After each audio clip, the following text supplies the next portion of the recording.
Hi, I'm Saign Charlestein with SC Studios LLC, and on this week's edition of Tutorial Tuesday, I've got a special guest with me. I've got Master Goldsmith Kent Raible. If you're not familiar with Kent's work, you can see it on kentraible.com or goldenspherestudio.com. I'll have links at the bottom of the page, and I'll also have some photos of his work at the end of the video.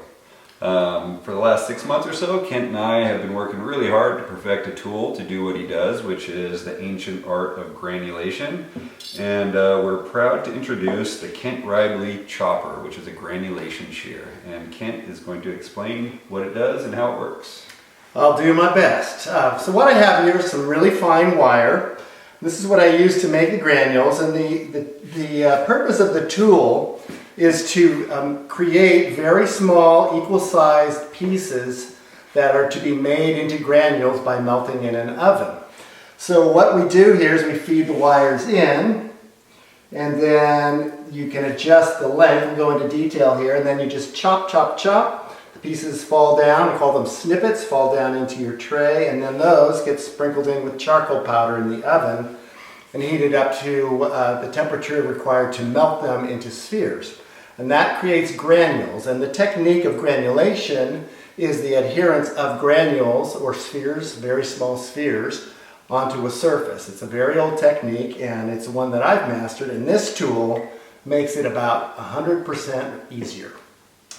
So Kent teaches classes on this stuff, and they're available online and at his studio. And what we're going to do next is Kent's going to show you how he uses this and what it does. Okay, so what I'm going to do here is feed two pieces of wire into the orifice on the left here. And they poke through here, as you can see. So you control the length of the snippets by turning this screw. Now for these fine granules, I'm going in pretty close. The gap is about less than 1 millimeter.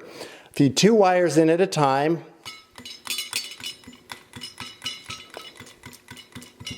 And they just chop, so I'm chopping two pieces with each snip. So the great thing about this adjustment is it's really easy to adjust, and then there's a lock screw to keep it consistent from chop to chop. There's a spring inside that removes the snippets as you're cutting, and also the end of the screw is a highly polished, slightly domed surface so that the snippets are all extremely accurate and the same length.